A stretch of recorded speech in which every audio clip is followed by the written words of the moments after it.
নবীর সুন্নাতকে মিটাচ্ছে, নবীর দিনকে মিটাচ্ছে জালিমরা। তুমি সেই সিনেমা হলেই ব্যস্ত, মাচানেই ব্যস্ত, পার্কে ব্যস্ত, টিভিতে ব্যস্ত, গানে ব্যস্ত, পার্টি অফিসে ব্যস্ত, মাচানে ব্যস্ত। কিসের তুমি উম্মাত? যে তোমার দিল কাঁদে, যত পাপী হও না কেন, আমার আল্লাহ হয় দুনিয়ায় 1 বছর বিছানায় ফেলেও মাফ করাবে, আর না হয় কি বলে পরকালে নিয়ে যে সেই আযাব শাস্তি দিও মাফ করিয়ে তোমাকে জান্নাতি বানিয়ে দেবে। জোরে বলুন সুবহানাল্লাহ। আমার রসুল কেমন ছিলেন! ছোট্টবেলায় রসুল আমার দুনিয়ায় আসবেন। আম্মা আমেনার কাছে খবর এসেছে, জিবরাইল এসে খবর দিয়েছে, আমেনা মোহাম্মদ রসুল আসছে, খুব সাবধান, তোমার বাচ্চার কষ্ট না হয়। কেন ওই বাচ্চা কষ্ট পেলে আল্লাহ বেজার হবে, আর তোমার বাচ্চার নাম দুনিয়ার কেউ রাখবে না। তোমার বাচ্চার নাম স্রষ্টা পৃথিবী কায়নাত সৃষ্টির আগে রেখে দিয়েছে। জোরে বলুন সুবহানাল্লাহ। আমার নবীর নাম দুনিয়ার কেউ রাখেনি, বা দুনিয়ার আমার রসুলের নাম তওরাতে আছে, জাবুরে আছে, ইনজিলে আছে। আমার রসুল আসার হাজার হাজার হাজার হাজার বছর আগে থেকে আমার রসুলুল্লাহর নাম কিতাবের মধ্যে আছে, আর কোরআনে আছে মুহাম্মদ সাল্লাল্লাহু আলাইহি ওয়াসাল্লাম। এই যে আমার নবীর নাম স্রষ্টা কেন রাখলেন? নাম তো স্বাভাবিক বাপ মা আত্মীয় স্বজন রাখে, আমার রসুলুল্লাহর নাম স্রষ্টা কেন রাখলেন? জি আপনারা শুনেছেন, আজ বলুন কেন রাখলেন আমার আল্লাহ? আহা কত ভালোবাসে। আজ মসজিদে আজান হয় আশহাদু আন্না মুহাম্মাদুর রাসূলুল্লাহ, অনেকে দেখবেন সাল্লাল্লাহু আলাইহি সাল্লাম বলে বুদ্ধা বলে ফু দিয়ে চোখে বুলায়, অনেকে আবার সমালোচনাও করে, আছে না? না, এগুলো করা ফরজ বলছি না, এটা প্রেম। এগুলো করা কি প্রেম, ভালো জিনিস, খারাপ নয়। যদি কেউ করতে পারে বাধা দেওয়ার উচিত নয়, কিন্তু যদি কেউ না করে সে যে গুনাহগার হবে তেমনটাও নয়। কিন্তু যারা বিরোধী করে এটা দুঃখ, এটা দুঃখ। তা দেখুন আমার আল্লাহ পাক জানে এ দুনিয়ায় একদল লোক হবে আমার হাবিবের গুস্তাখ হবে, গুস্তাখে রসুল হবে। তা আমার আল্লাহ এত সুন্দর আমার নবীর নাম রেখেছে, সে দুশ্মনী হোক আর আপনই হোক, আমার রসুলুল্লাহর নাম যেই নেবে তাকে নবীর নামে চুমা দিতে হবে। জোরে বলুন সুবহানাল্লাহ। আপনারা খেয়াল করে দেখুন, আপনারা সবাই জবানের দিকে খেয়াল করবেন, ঠোঁটের দিকে খেয়াল করে বলুন মোহাম্মদ। ঠোঁট না ঠেকি আমার নবীর নাম উচ্চারণ করুন দেখি। অথচ আল্লাহ ঠোঁট ঠেকাতে হচ্ছে না, আল্লাহ ঠোঁট ঠেকাতে হয়নি, কিন্তু তার হাবিবের নাম দেখুন মোহাম্মদ। অর্থাৎ দুশ্মন হোক আর আপন হোক যেই ডাকবে আমার রসুলের নামে যেন তাজিমের চুমাটা দেয়। জোরে আল্লাহ। আবার চলে যান আহমদ, আমার নবীর নাম আহমদ সাল্লাল্লাহু আলাইহি সাল্লাম, সেখানে যখন চুমা দিতে হচ্ছে, তা আমার রসুল পাক সাল্লাল্লাহু আলাইহি সাল্লামের মাকাম এত বড় আল্লাহ করেছে। কায়নাত এমন কোন ধর্মের ধর্মগুরু নেই যে আমার রসুলুল্লাহর প্রশংসা করেন না। চুনোপুটিদের কথা বাদ দেন, চারানা ডানার কথা বাদ দেন, কথা বললেন না অল্প বিদ্যা কি বলে ভয়ঙ্কর বেশি না কি আছে না, খালি কলসি বাজে বেশি, এ বাদ দেন। প্রত্যেকটা ধর্মের বড় বড় মনীষী যারা ধর্মের মেন নায়ক, তারা সবাই কিন্তু আমার রসুলুল্লাহর প্রশংসা করেছে যে হ্যাঁ মোহাম্মদ জৈসা কহি নেই আয়া কহি নেই আ ভি সকেঙ্গে, বলিয়ে সুবহানাল্লাহ। এত সুন্দর, কিন্তু দুঃখের বিষয় আমরা এত সুন্দর নেতা পেয়েও কপাল ফাটা হয়ে বসে আছি নেতা ছেড়ে দিয়ে। আমাদের নেতা ভালো লাগে না, আমাদের কালচার, আমাদের উঠা বসা, আমাদের সব কিছু, আমাদের দুশ্মন ইহুদি খ্রিস্টানদের অনুসরণ করি। আমাদের সবথেকে বড় দুশ্মন হচ্ছে ইহুদি খ্রিস্টান, আর তারা কোনোদিন ক্ষতি করতে পারতো না। তারা সর্বসময় অর্থ দিয়ে আমার সমাজের মুনাফেকদের ঘরে পাঠায়, তারা আমাদের ঘরে মুখে দাঁড়িয়ে রেখে মাথায় টুপি দিয়ে ক্ষতি করছে। কিন্তু দুশ্মন প্রকৃত আমাদের ইহুদি খ্রিস্টানেরা। আল্লাহ নবী দুনিয়া জমিনে আসবেন, আম্মা জান আমিনা বলতে লেগেছে, আমি বড় খুশিতে দিন রাত কাটাতে লাগলাম। আমি মা হব, এমন একটা ব্যক্তির মা হব।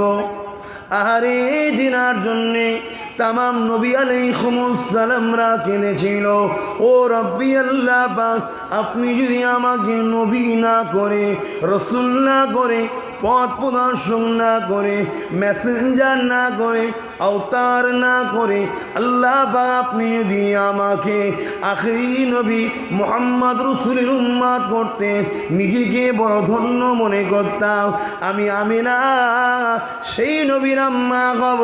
এর জন্য আমিনা বড় খুশিতে দিন কাটাতে লাগলো। এ যুবকেরা, 11 রবিউল আউয়াল চলে আসলো, 12 রবিউল আউয়াল এসে গেল। শুবে সাদেকের সময়ে আরবির মাস আগে রাতে হয়, পরে দিন হয়, অর্থাৎ আজকে 12 রবিউল আউয়াল শুরু হয়েছে। এই যে ভোরটা আসবে ওইটা হলো শুবে সাদেক। ওই শুবে সাদেকের সময়তে আমি আমিনা ঘুমিয়েছিলাম। আমার শরীরে একটা কম্পন হলো, শরীরটা কেঁপে উঠলো, আমার ঘুমটা ভেঙে গেল। আমি চোখটা খুলে দেখি আমার ঘরটা আলোয় আলোকিত হয়ে আছে। শুধু আমার ঘর না, শাম দেশের প্রাসাদ পর্যন্ত আলোয় আলোকিত হয়ে গেছে।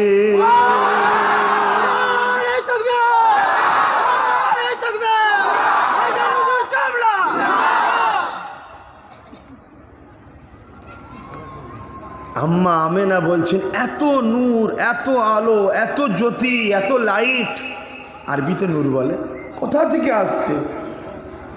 আম্মা বললেন, আমি ডান দিকে যেই ঘাটটা ঘোরালাম, দেখলাম একটা ছোট্ট শিশু শোয়ানো আছে, যার পুরো শরীরটা থেকে আলো বেরোচ্ছে। জোরে বলুন, এটাই হলো আমেনা, লাল মোহাম্মদ রসুল। আমরা যেভাবে এসেছি ওইভাবে কিন্তু আমার রসুল আসেনি। খবরদার, আকিদা ঠিক রাখবেন। আমরা যখন দুনিয়া এসেছি, মায়েরা নাপাক হয়েছে, মায়েদের রক্ত বাহির হয়েছে। আমার আম্মা আমেনা বলছে, আমি কিছুই বুঝতে পারিনি, ব্যথা যন্ত্রণা বেদনা কিছুই নয়, আমার রক্ত বাহির হয়নি। আল্লাহ আলাম, আল্লাহ ভালো জানে আমার রসুলের আসার ইতিহাসটা কেমন। জোরে বলুন সুবহান।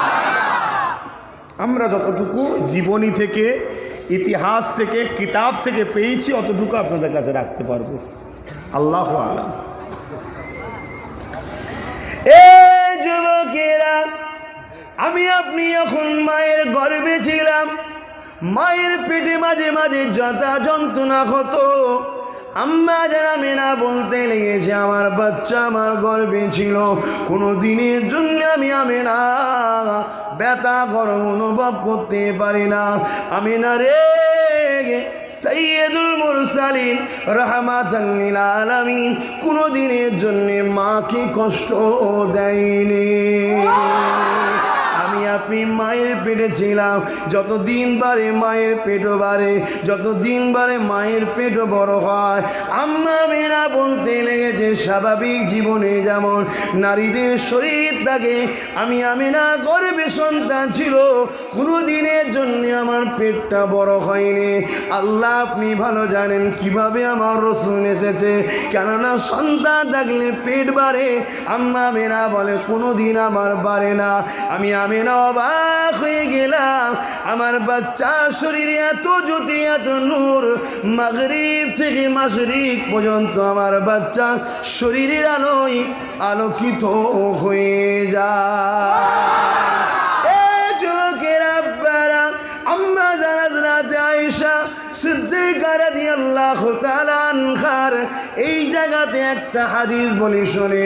আম্মা জান আয়েশা সিদ্দিকা বলতে লেগেছে, এমন একটা দিন আমার কাছে এসেছিল, আমার পরনার কাপড়টা ছিঁড়ে গিয়েছিল। আমি আয়েশা তালি দিয়ে পড়তেছিলাম। এমন সময় আমার কাপড়টা যে সেলাই করব, ঘরেতে বাতি জ্বালাবার মতো সামান ছিল না। আল্লাহ নবীকে এমন সময় ডাকলাম, ইয়া রাসূলুল্লাহ, ইয়া হাবিবাল্লাহ, হুজুর আপনি একবার আমার ঘরে আসুন, আল্লাহ নবী বলেছে আয়েশা আমি আজ বড় ব্যস্ত আছি। আল্লাহ নবীকে এই সময় বলেছিলেন ইয়া রাসূলুল্লাহ হাবিবাল্লাহ আমার পরনার কাপড় ছিঁড়ে গেছে। আল্লাহ নবী বলেছে আয়েশা রে দুনিয়া চাও না আখিরাত চাও? যদি আখিরাত চাও তালি দিয়ে পড়ো, আর দুনিয়া যদি চাও এ আয়েশা বলো আমি রাসূল হাত তুলে দেবো, উহুদ পাহাড়কে আমার আল্লাহ সোনা বানিয়ে দেবে। আয়েশা তোমাকে আমি রাসূল মালি বানিয়ে দেব।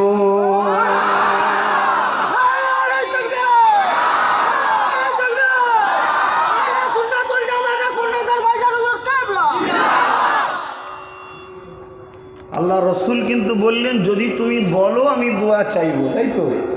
আম্মাজান উত্তরে কি বলেছিলেন যে হুজুর আমি আপনার কাছে শাড়ি চাইনি, আপনি যে সেলাই করে বলতে বলেছেন আমি সেলাই করেই পড়ছি, কিন্তু সেলাই করতে গেলে তো আলো দরকার, অন্ধকারে সেলাই হবে কি করে? তো হুজুর আমি যে সেলাই করব বাতি নাই, আপনাকে ডাকবো, আপনি বসবেন, আপনার শরীর থেকে আলো বেরোয়, ওই আলোয় বসে বসে আয়েশা কাপড় সেলাই করবে। জোরে বলুন। আমার নবী কি ছিলেন বুঝছেন?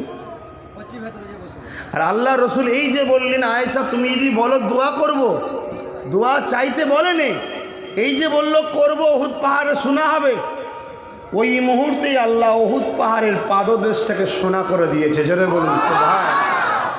পুরো আরবের 1/3 জমিনের তলা, পাহাড়ের তলা কোনো সোনা আছে, বিশেষ করে উহুদের পাহাড়ের নিচটা পুরো সোনা। এটা আমার রাসূল পাক সাল্লাল্লাহু আলাইহি ওয়াসাল্লাম দোয়া চাইনি তার আগে আল্লাহ করে দিয়েছে। সেই রকম একটা নেতা পেয়ে ছেড়ে দিয়ে আজকে আমরা কাদেরকে ধরে টানাটানি করছি। কি হলো রে বাবা, কি হয়েছে? জায়গা ছোট তো ধরছেন, কি করা যাবে?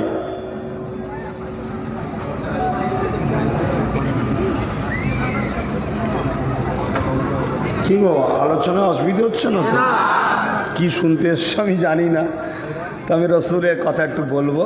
কালকে আবার আসছি তো পাশে, তো এলাকার লোক জানো তো, করলপুর, ওখানে একটু ওষুধ দেওয়া হবে। ওখানে আজকে যেটা হচ্ছে হোক, কালকে একটু ওষুধ দেওয়া হবে। কথা বুঝে আসছে? কবেরা নওজোয়ান তরুণেরা, এ নবী পাকে প্রেমিকেরা, শুধু অশুনলে হবে না, পরিবর্তন হতে হবে।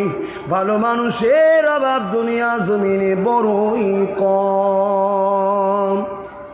700 কোটি লোক আছে পৃথিবীতে কম বেশি, ভালো মানুষ কটা আছে? মানবতা প্রেমিক কটা আছে? ইনসানিয়াতলা কটা আছে? আখলাক ভালো কটা লোক আছে? গরিব দরদি কটা আছে? মা বাবের প্রেমিক কটা আছে?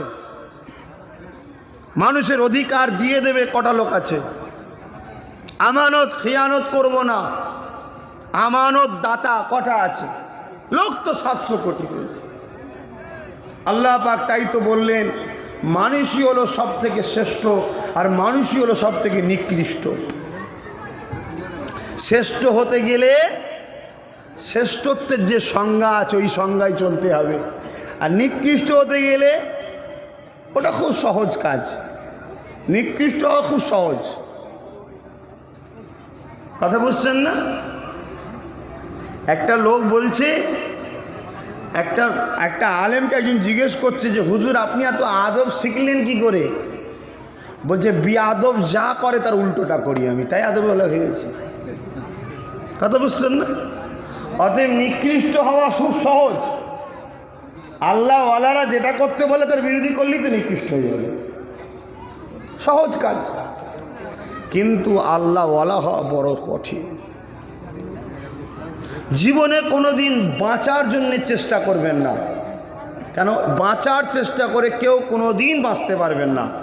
যতদিন বাঁচবো ভালো মানুষে বাঁচবো এই শখটা করব, যে আমি চলে যাবার পরে যেন আমাকে কেউ না বলে ওহ বালাটা গেল বেঁচে গেলাম, এরকমটা কেন কেউ না বলে। চলে যাবার পরে কি মুসলমান কি হিন্দু কি দলিত সমস্ত লোকের মানুষ এই সে ফুরফুরে আব্বাস সিদ্দিকী ঠিক হয়েছে মরে গেছে, এ কথাটা যেন না বলে। সত্যি ছেলেটা খুব ভালো ছিল, কিছু করতে পেরেছে কি জানি না, তবে কিন্তু ওর চেষ্টা ছিল গরিবদের জন্য কিছু করা, এটা যেন লোক বলে। ঠিক আপনার পাড়াতেও এই আওয়াজটা যেন ওঠে যে হ্যাঁ, নামাজি মানুষ ছিল, নেককার মানুষ ছিল, হাজি মানুষ ছিল, পরেজগার মানুষ ছিল, ভালো মানুষ, যেন কথাটা ওঠে। না হয় কত হাজিকে লোক গাল দেয়, ও হাজি, কত গালি দেয়, কি চোখের সামনে বলতে পারেন হাজি মানুষ, কিন্তু বুক জ্বলছে। এতিমের যদি ঝেড়ে হজ করে, এতিমের ঝেড়ে যদি নামাজ পড়তে যায়, পরের ঝেড়ে যদি দান করে, কেউ খুশি হবে ভাই? কত পীর সাহেবকেও লোক গালি দেয়, লোক খেতে পায়নি, আর পীর সাহেবের এত হলো কি করে? ওই পীর সাহেবও গালি খায়, ঠিক না বেটি রে বাবা? আর যারা ভালো, যেমন আমার দাদা হুজুরকে কেউ গালি দেয়? হ্যাঁ, হিন্দুদের ঘরে জিজ্ঞেস করো তো এলাকায়, সবাই না না বাবা খুব ভালো মানুষ ছিল। কি আজও আমাদেরকে সম্মান করে, যতটুকু করে আমি মনে করি আব্বাস সিদ্দিকীর কোনো কৃতিত্ব নয়, এ সব সেই দাদা হুজুরের কৃতিত্ব, ঠিক না বেঠিক? তিনি করে গেছে, তার এর ঋণটা এখনও লোক আমাদের জন্য শুনছে। কিন্তু আজ আমরা যদি ভুলে যাই সেই দাদা হুজুরের অস্তিত্বটাকে, তাহলে কিন্তু খুব শিগগিরই ক্ষতি হবে। আসেন আমার নবী পাকের কথা বলছিলাম। এ যুবকেরা, দুনিয়া জমিনে মানুষ তো 700 কোটি রয়েছে, ভালো মানুষ কটা রয়েছে? আমার রাসূলের পাক যখন আসলেন, ওই সময়তে মানুষের অভাব ছিল বড়ই, ভালো মানুষের অভাব ছিল বড়ই কম। কেননা তারা তখন নিজেদের মা বেটিদেরকে হত্যা করত, জন্তু দাফন করে দিত, নারীদেরকে হত্যা করে দিত। সংসার জীবন বলে কিছুই ছিল না, যে যাকে খুশি ভোগ করে। আজকে আমেরিকায় যান, লন্ডনে যান, ফ্রান্সে যান, ইন্দোনেশিয়ায় যান, আমার ভারতে যান, কি মুসলমান, কি হিন্দু, কি দলিত, কি আদিবাসী, যারা কিনা স্বামী স্ত্রী একজন একজনের উপরে হক আছে, এই যে একে অপরের আপন, বিবাহ বন্ধন সিস্টেমটা আলাদা করতে পারে, এই যে একটা পুরুষের জন্য একটা নারী হালাল, অবৈধ নয় হালাল, এই যে প্রথাটা, এই প্রথাটা পৃথিবীর মানুষকে পুরস্কার দিয়েছে আল্লাহ নবী 1500 বছর আগে। বন্ধ হয়ে গেছিল, আমার রসুল এসে পুরস্কার দিয়েছে। এই যে আমরা বিবাহ করছি না, নবী শিখিয়েছে, সে হিন্দু হোক, খ্রিস্টান হোক, দলিত হোক, যে ধর্মেরই হোক, এই যে বিবাহ, এটা হজরত প্রফেট মুহাম্মদ সাল্লাল্লাহু আলাইহি ওয়াসাল্লাম চালু করেছে, তার আগে বন্ধ হয়ে গিয়েছিল। নারী মানে ভোগের জিনিস, ভোগ করো, হত্যা করো, মেরে দাও, আর ওদের আবার বাঁচার স্বাধীনতা কি? আর আজকে বিজেপিও বলছে যে নারীদের আবার বাঁচার স্বাধীনতা আছে। নারীদের আবার স্বাধীনতা কিসের? নারীদের আবার স্বাধীনতা কিসের? কত কিছুদিন আগে পেপারেও দেখলাম, কথা বুঝে আসছে। অনেক বুঝার ব্যাপার আছে বাপ। আমার রসুলের অবদান, আমার নবীর কষ্ট, মেহনত, আজকে আমরা নিজেরাই পানি ঢেলে দিচ্ছি, ক্ষতি করছি। আমাদের দায়িত্ব আছে আমার নবীর কাজটাকে আগামী কিয়ামত পর্যন্ত টেনে নিয়ে যাওয়া, এটা দায়িত্ব আমাদের। ইমামের কাজ শুধু মসজিদে গিয়ে নামাজ পড়িয়ে দাও, ওটা ইমাম সাহেবের কাজ না, আরও কিছু কাজ আছে।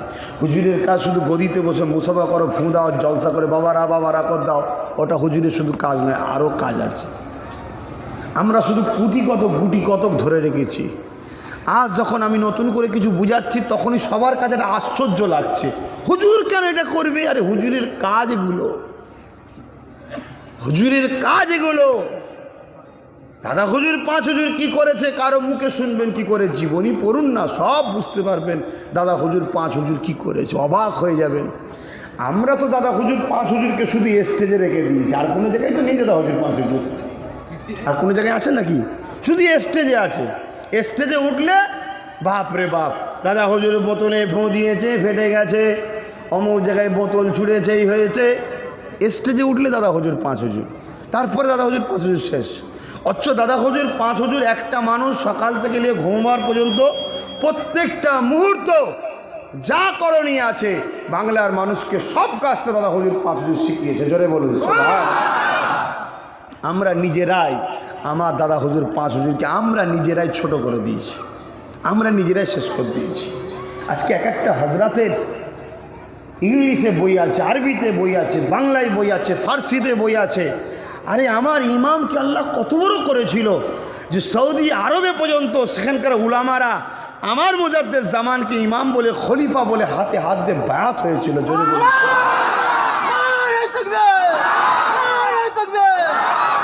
আজকে বাতাকস্তান বলেন, কাশ্মীর বলেন, কাবুল বলেন, কান্দাহার বলেন, পাকিস্তান বলেন, আফগান বলেন, মুলতান বলেন, বাংলাদেশ বলেন, আমার ভারতের প্রত্যেকটা তখন তো একসাথে ছিল, সব জায়গাতেই দাদা হুজুর রহমাতুল্লাহ আলাইহির খলিফা আছে, অনুসারী আছে, ভক্ত আছে। সব শেষ, সব শেষ। এই 7-8টা জেলায় আছে, এটাও কালকে শেষ হয়ে যাবে। কেন? ওই একটা জায়গায় দাদা হুজুর থাকতে পারেনি ভাই, এই একটা জায়গায়। শুধু জলসার সময় মনে পড়বে দাদা হুজুরের কথা, দাদা হুজুর থাকবে না। তার জন্য অনেক কিছু করতে হয়। কে করেছে কে করেনি জানি না, আমি করতে চাইছি। আমার পিরিয়ডে যারা যুবক আছে, তোমরা যদি করতে চাও আমার সাথ দাও। তাই তো চেষ্টা করছি আপনাদের এখানে পীর আবু বকর সিদ্দিক নলেজ সিটি গড়ে তোলার। এবারে কাগজপত্র করতে গিয়ে সময় লাগে, আস্তে আস্তে কাজ হবে। তারপরে কিছু মানুষের কান আবার কিছু মানুষ খাচ্ছে, পিছন থেকে ইন্ধন দিচ্ছে অন্যজন, সামনে দাঁড়িয়ে আছে অন্যজন, তাকে বোকা বানানো হচ্ছে। তবে যারা এই কাজটা করছে তারা পরে আফসোস করবে, পরে আফসোস করবে।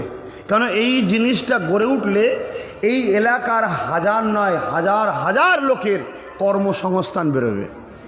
একটা চায়ের দোকান দিয়ে হোক, একটা পানির ঘুমডি করে হোক, একটা কিছু না কিছু দোকান দিয়ে হোক, জীবিকা হয়ে যাবে।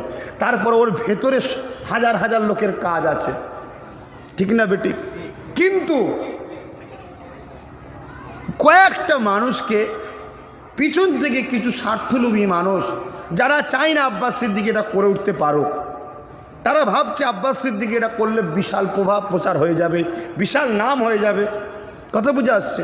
অবশ্য সেটা আমার ধর্মেরই মানুষ, গায়ের ইসলাম নয়, আমার ধর্মেরই মানুষ।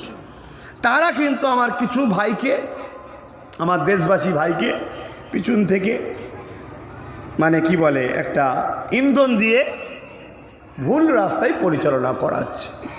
তবে সবর করেন, সৃষ্টিকর্তা সব ঠিক করে দেবে, আস্তে আস্তে সব ঠিক জায়গাতেই তো যাচ্ছে।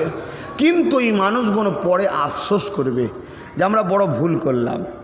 আর হাত কিছুটা কেটেছে, সেলাই করে দাও, ব্যান্ডেজ করে দাও, 1 মাস 2 মাস 3 মাস পরে কিন্তু ঠিক হয়ে যাবে। আর পুরো হাত কেটে ফেললে, যে পুরো যদি 2 টুকরো হয়ে যায়, তাই আমি ইশারাই বলে দিচ্ছি, যারা নাচাচ্ছে যদি মনে হয় পরিবর্তন হবার, নাচা বন্ধ করুন। আমার ছেলেরা আছে, এক জায়গায় বসুন, কি চাওয়া পাওয়া আছে, কি হয়েছে না হয়েছে, কি ব্যাপার হয়েছে, সব সমাধান করে নিন। কথা বুঝে আসছে? গায়ের জোর দিয়ে সব জায়গায় চলে না বাপ। ঠান্ডা মাথায় আছি, ঠান্ডা হয়ে আছে। যদি কাল মনে করি পেট্রোল দিয়ে আগুন লাগাবো, সারা বাংলা আগুন লেগে যাবে। এই তো ব্যাপার রে বাবা। কেন আমি কমতি নয়, আমারও হাত আছে, আমারও পা আছে, আমি তো কারোর উপর জুলুম করছি না। আমি আমার জিনিসটা পাওয়ার জন্য আমি তো লড়াই করতেই পারি। শুধু ঠান্ডা মাথায় আছি কেন? সবটাই তো আমাদের, সবটাই তো আমার ভারতবাসী, সবটাই তো আমাদেরই। সবার শুরুতে এক বাপ এক মা থেকে, ঠিক না বেটিজ্ঞ? সেই আদম সে হাওয়া, অন্যকে অন্য ভাষায় ডাকতে পারে, কিন্তু পৃথিবীতে একটা পুরুষ একটা নারী থেকেই তো সবাই তৈরি রে বাবা। তাহলে আমরা তো সবাই ভাই বোন, আমরা তো সবাই মা বাবা, কেউ তো পর নয় আমরা। हाँ धर्मे केउ मुसलमान के हिंदू के ख्रिस्टान के दलित अरे से भूल ठीकटा आल्लाहर काছে जवाब देবে এখনই কিন্তু মানুষ হিসেবে আমরা সবাই তো এক প্রভুর সৃষ্টি এক বাপ এক মা থেকে দুনিয়া এসেছি তাহলে কেন বেকার ঝগড়া করতে যাব তাই কাউকে একজনকে তো নরম হতে হবে দুদিক দিয়ে যদি গরম হয়ে যায় তাহলে সেটা বাস্ট হয়ে যাবে তাই সবর করে আছি সবর করে আছি সবর করে আছি জানি না কতদিন এই সবর থাকবে কতদিন থাকবো আমি কী করে জানবো ঠিক না বেটিজ্ঞ রোজ আমার যদি মাথায় কেউ জুতো মারে রোজ মারছে আমি দোষ করিনি তাও মারছে রোজ ঠিক আছে ছেড়ে দে ঠিক আছে ছেড়ে দে ঠিক আছে ছেড়ে দে ঠিক আছে ছেড়ে দে একবার তো মনে হবে একটা ঘুরিয়ে দিই তো কি 50 দিনের ঘুরিয়ে যখন একটা মারবে 50 দিনের মারের মতো একটা মারের ওয়েট হবে কিন্তু সেই দিন, ঠিক না বেরিক? তাই আমি অনুরোধ করব, অন্তর থেকে ভালোবাসি এলাকার মানুষদের ঘরে, জাতি ধর্ম বর্ণ নির্বিশেষে সবাইকে ভালোবাসি, কারণ আপনারা সবাই আমার এলাকার মানুষ। আমার নেতা হজরত প্রফেট মোহাম্মদ সাল্লাল্লাহু আলাইহি ওয়াসাল্লাম আমাকে শিক্ষা দিয়েছে, যার ব্যবহার আখলাকে এলাকার মানুষ খুশি নয় তার উপরে মহান স্রষ্টা খুশি নয়। তাহলে আপনারা যে ধর্মেরই হন না কেন, আপনি আমার এলাকার মানুষ, আপনাদের সঙ্গে ঝগড়া করা, আমার ব্যবহারে আপনাদের অন্তরে কষ্ট পাওয়া, এটা কখনো আমরা চাই না। কেউ কিছু ভুল বুঝাক, ভুল শোনাক, আলাদা জিনিস। আব্বাস সিদ্দিকের সঙ্গে মিশে জানাটা হচ্ছে আলাদা জিনিস। কথা বুঝে আসছে? তাই কেন দিই নাই বললাম, আমার নেতা আমাদেরকে জানিয়েছে। এই বিষয়ে একটা ছোট্ট কথা বলি।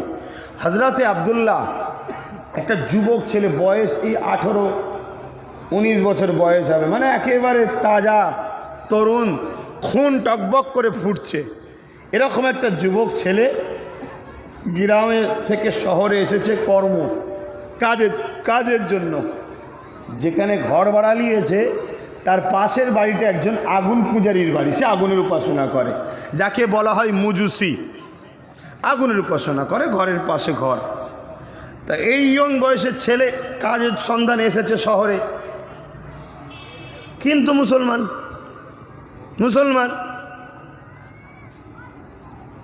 আর বিশ্বজুড়ে আজও ইসলাম ও মুসলমানকে নিয়ে এত মিথ্যা প্রচার হচ্ছে, এটা আগেও ছিল, আজ নতুন নয়।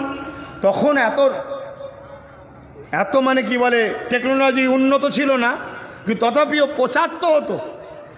তাই ওই গায়ের মুসলমান আগুন পূজারিটা ও প্রতিদিন বাড়িটারি ময়লাগুলো ঝাঁট দিয়ে হজরতে আবদুল্লাহ যে যুবক ছেলেটা, তেনার বাড়ির সামনে যে সিঁড়ি আছে, পোটে যেটা বলেন, ওতে ফেলে দেয়। উনি একদিন বেরিয়েছে, ফজরের নামাজ পড়ে কোরআন তেলাওয়াত করে বেরিয়ে দেখছে ময়লা পড়ে আছে। কোথায় কাউকে দেখতে পাইনি। ঘরে গিয়ে আর একটা পাত্র নিয়ে এই ময়লাগুলো পরিষ্কার করে যেখানে ময়লা ফেলে সেখানে ফেলে দিয়েছে। কারবারে চলে গেছে, ঘরে এসেছে, খাওয়া দাওয়া করে ঘুমিয়ে পড়েছে। ফজরের সময় উঠেছে, নামাজ পড়েছে, আবার যে কোরআন পড়ে বেরিয়েছে, দেখছে ময়লা পড়ে আছে। প্রথম দিনের নয়, আবার ময়লাটা পরিষ্কার করে ফেলে দিয়েছে যেখানে ফেলে। একদিন যায়, 2 দিন যায়, 3 দিন যায়, কয়েক সপ্তাহ চলে গেছে। কখনো মুখ দিয়ে আওয়াজ তুললে কেরা, যেমন আমরা বলি মা মাসি তুলে গাল দিই, ওরম একটা দেয়নি, একবারও খোঁজ নেয়নি। পরিবর্তন হও, ভালো মানুষ হও, তোমাদের আখলাক, কথাবার্তা, চাল চলন। আরে আজ থেকে বেশি নয়, 100 বছর আগে পৃথিবীর লোকেরা বলতো যে মুসলমানের কাছে যাও নিরাপদ, মুসলমানের কাছে মাল রাখো, কিছু সামান রাখো, নিরাপদ, মুসলমানের সঙ্গে চুক্তি করো, নিরাপদ, মুসলমান যেটা জবান দেবে কখনো মিথ্যা হবে না। আজ থেকে 100 বছর আগে ছিল, অত হবে না মনে হয়, ওরা যা বলে। কিন্তু আজকে দেখো একটাই কথা, মুসলমান চোর তো, মুসলমান ডাকাত তো, মুসলমান জঙ্গি তো, মুসলমান খুনি তো, মুসলমান ধর্ষণ তো, মুসলমান ঝেড়ে খায়, মুসলমান মিথ্যা কথা বলে। এই সত্য না মিথ্যা? কেন ভাই, কেন? আমরা নিশ্চয়ই তাহলে খারাপ হয়ে গেছি? না, লোক তো জোর করে চাপিয়ে দেবে না, তাহলে আমাদেরকে ভালো হতে হবে। আপনাদের মহল্লায় আচ্ছা, আজানটা হয়ে যাক।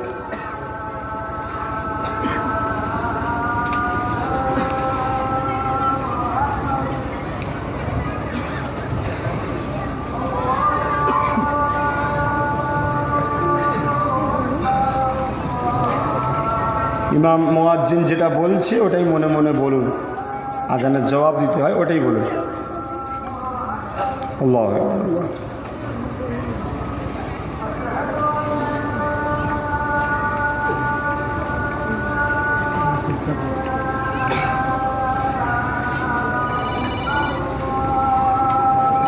আশহাদু আল্লা ইলাহা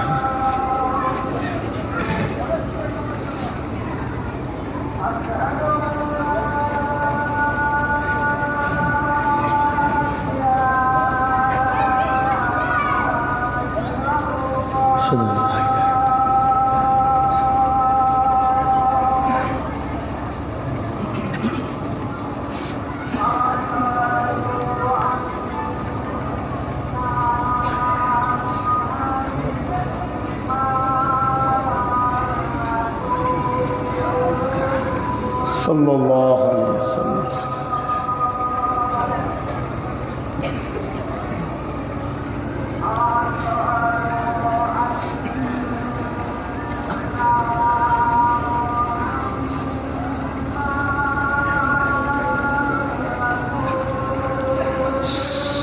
সাল্লাল্লাহু আলাইহি ওয়াসাল্লাম।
الله أكبر الله أكبر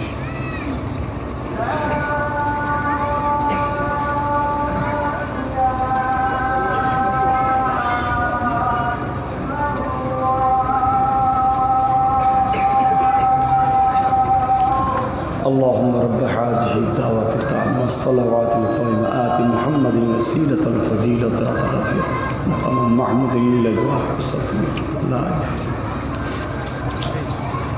درود الشريف اللهم صل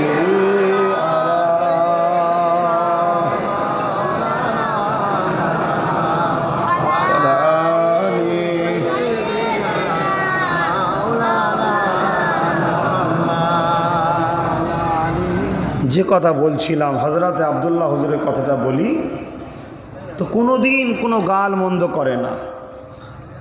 আজ মুসলিম দেখলেই মানুষ এত অপবাদ দেয়, এর জন্যে সমস্ত মুসলিম খারাপ তা নয়। দুঃখটা কোথায় জানেন?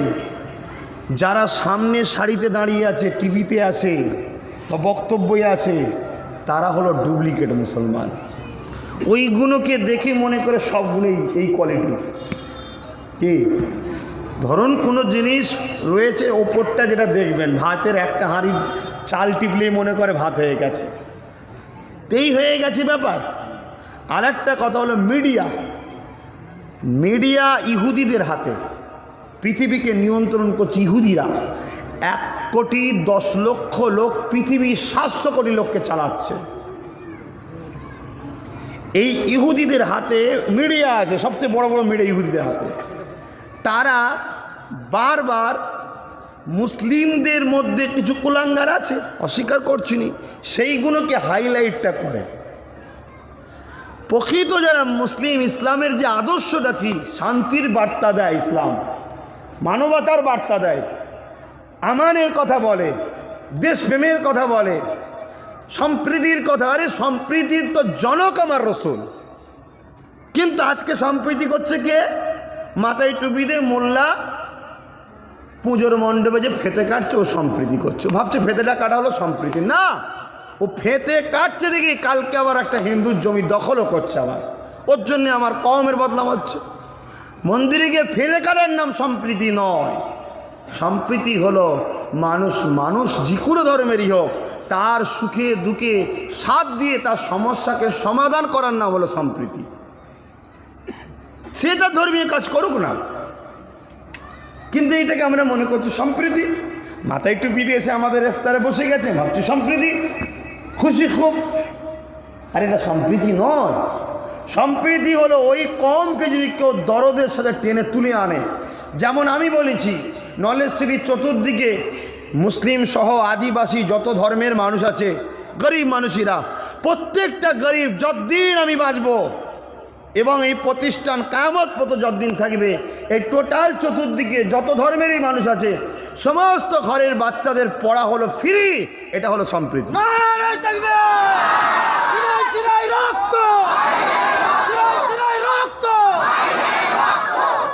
এখানে ডাক্তারি হবে, ইঞ্জিনিয়ার হবে, ল নিয়ে পড়বে, সায়েন্স কি বলে নার্সিং ট্রেনিং হবে, বহুত শিক্ষাপতি, জুনিয়র ইংলিশ মিডিয়াম থাকবে, সিনিয়র ইংলিশ মিডিয়াম থাকবে।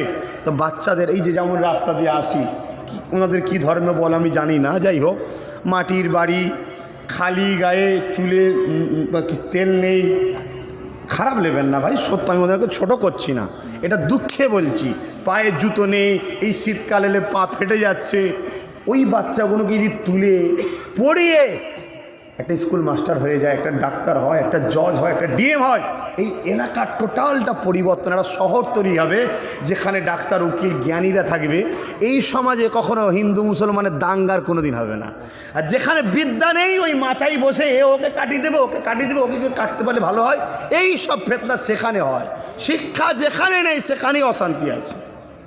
আর শিক্ষা যেখানে আছে সেখানে ওই মুসলিমের পাশে হিন্দুর বসতেও লজ্জা লাগে না, হিন্দুর পাশে বসে মুসলমানেরও নাক ছিটকাই না। আরে মানুষ মানুষের পাশে বসেছি, তো অসুবিধে কোথায়?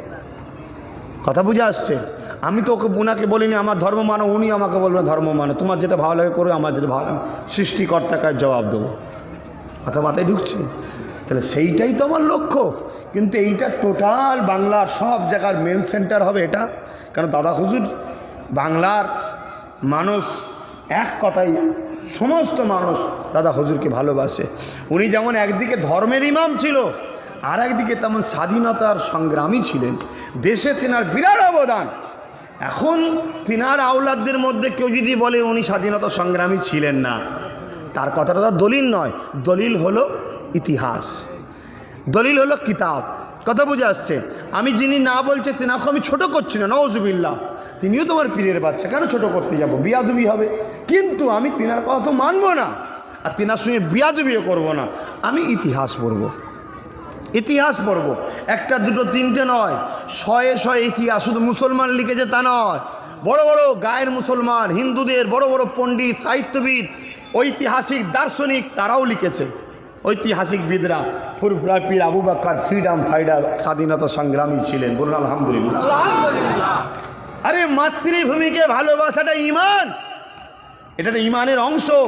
যেমন ঈমানের মধ্যে নামাজ, রোজা, হজ, যাকাত, দান, খায়রাত এসব রয়েছে। তো হিন্দুকে ভালোবাসা, খ্রিস্টানকে ভালোবাসা, দলিতকে ভালোবাসা, আদিবাসীকে ভালোবাসা, কোনো বাচ্চা যে কোনো ধর্মের হোক তাকে ভালোবাসা, তার মুখে খাবার দেওয়া, গরিবকে খাবার দেওয়া, যে কোনো ধর্মের হোক, এটা একটা ইসলাম। ঈমানের মধ্যে এটা, এগুলো একটা ইসলামী। এসব করলে নেকি হয়। ঠিক তেমনই মাতৃভূমিকে ভালোবাসা, মাতৃভূমিকে নিজের বুকের খুন দিয়ে রক্ষা করা, এটা একটা ঈমানের একটা পাঠ, একটা অধ্যায়। আর দেশের কথা যখনই বলতে যাব, হুজুর কেন রাজনীতির কথা বলবে? গরিবের কথা যখন বলতে যাব, যে আমফানের টাকা ঝেড়ে খাস নিলে গুনাহ হবে, হুজুর কেন এটা বলবে? আর ওটা একটা ঈমানের অংশ, ওটাও বলা দরকার শরিয়াতে। কিন্তু সমস্যা, আর দোষ এদের নয়, এরা শুধু শুনে এসেছে কারামতি। কি গো? শুধু শুনে এসেছে কারামতি, ওয়াইস কারণী দাঁত ভেঙে দিয়েছে রসুলের প্রেমে, এটা শুনে এসেছিল সারা জীবন। কি হযরত ওমর ফারুক যে রাজ সিংহাসন থেকে পয়সা না নিয়ে গাছের তলায়, অর্ধেক পৃথিবীর রাজা গাছের তলাতে বালির ওপরে শুয়ে জীবনযাপন কাটাতো, আর বিদেশি ইহুদি খ্রিস্টানদের দেশের বড় বড় রাজারা বডিগার্ড নিয়ে বিরাট সাজ, সোনার মুকুট টুকুট, হ্যান ত্যান, সৈন্য সামন্তল নিয়ে অর্ধেক পৃথিবীর খলিফা রাজার সঙ্গে দেখা করতে এসছে ওমর ফারুকের সাথে। ওমর ফারুক কোথায়? গাছতলা লিজে বলছে এইটা রাজা, বলছে এইটা রাজা, দেখছে বালিতে শুয়ে আছে। এইটাও তো ইসলাম। আর আজকে আমাদের গ্রামে একটা কেউ নেতাগর হতে পারলে হয়, ছিটে বেড়ার বাড়ি, এসি বাড়ি, সব এসি গাড়ি, ডিসি সব হয়ে যাচ্ছে। কেন? নিশ্চয়ই আমরা শেখাতে পারিনি যে নেতা হওয়া মানুষের সেবার জন্য, মানুষকে লুটার জন্য নয়। যদি আমরা ছোটোবেলা থেকে শেখাতে পারতাম লুটুনি লুটুনি লুটুনি, লুটা হারাম, লুটা হারাম, তাহলে আমাদের সমাজের নেতা কোনো চোর হতো না। তো ওদেরও যেমন দোষ, আমাদের মতো মৌলী সাহেবদেরও দোষ আছে। আর আমরা দেখেছি নেতা হওয়ার পরে দাওয়াত করেছে, 4টে বড় বড় গরু জবাই করে আমাকে 50,000 দিয়ে দিয়েছে, আমিও খুশি, ও খুশি, সব খুশি, মিলে জুলে চল। এবার এইগুলো যখনই এখন বলতে যাচ্ছি, একটা বিরাট ডিপে ঢুকে গেছে, তখন ওখান থেকে টেনে বার করা বিরাট কষ্ট হচ্ছে। তাহলে কি ছেড়ে দেবো? ছেড়ে দিলেই তো পুরো ডুবে যাবে। ডুবছে ডুবুক নাকি, না বাঁচাবো? টানতে হবে। তো টানতে গেলেই তখন তোমরাই গাল দিচ্ছ। হাত তো ধরা দূরের কথা, যখনই বলছি তুলবো তলা থেকে গাল দিচ্ছ। রাগের মাথায় মনে হবে তাহলে টিভিই দিয়ে একবার নাকি। হ্যাঁ না, আমাকে আল্লাহ ডিউটি দিয়েছে, ডিউটি। দুনিয়ার কোনো মানুষকে খুশি করার জন্য আমি হজ করতে এলে হজ করা হারাম, চলবে না। আমি তো হজ করবো শুধুমাত্র আমার স্রষ্টাকে খুশি করার জন্য। এই জলসা কমিটি পরে দাওয়াত করবে কি না করবে সে চিন্তা করি, যে হজ করি হারাম হয়ে যাবে টাকাটা লিয়া। আর আল্লাহকে খুশি করেছি, আমি সময় দিয়েছি, আমার সময়ের পারিশ্রমটাতে জায়েজ, কিন্তু হজটা করেছি আল্লাহকে খুশি করার জন্যে। কে রাগ করলো, কে চটলো, রাস্তায় গাড়ি আটকাবে কি হবে না হবে, ওসব আমি চিন্তা করিনি। ও আমার আল্লাহ, অন্যায় দেখেছি বলেছি, নোংরা দেখেছি বলেছি, জঙ্গল দেখেছি কোপ মেরে পরিষ্কার করে দিয়েছি। কথা বুঝে আসছে না? এটা তো আমার দায়িত্ব, এটা তো আমার কাজ। আর এই কাজটা দিয়েছে দুনিয়ার কোনো মানুষ নয়, আমার সৃষ্টিকর্তা দিয়েছে।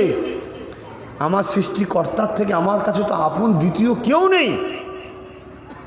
হযরত আব্দুল্লাহ হুজুর, তিনি রোজ এরম হয়, কাউকে দেখতে পায় না, চলে যায়, কোনো কথা বলে না, চিল্লাচিল্লিও করে না। কি আর আজকে আমাদের জলসায় বসিয়ে দিই, কারো একটু পা লেগে যায়, অমনি হুড়োহুড়ি শুরু হয়ে গেল, চিল্লাচিল্লি, একে ঠেলছে ওকে ঠেলছে। মানে কত খারাপ হয়ে গেছি যে আমার একটা ভাই আমার গায়ে একটু ঠেকেছে, ওটা সহ্য করতে পারছি না, তাহলে কতটা নিচুই আমরা নেমেছি। আমাদের মনে নোংরা, মনে পাপ। ছেলে যদি বড় হয় বাপ সহ্য করতে পারছে না, আজকাল ছেলে বড় হয়ে যাচ্ছে বাপের বুক ফেটে যাচ্ছে। কি দুঃখের কথা, কথা বুঝে আসছে, এত নোংরা হয়ে গেছে আমরা। আল্লাহ পাক যেন আমাকে আমাদেরকে এরকম ছোট মন থেকে হেফাজত করে, বলুন আমিন।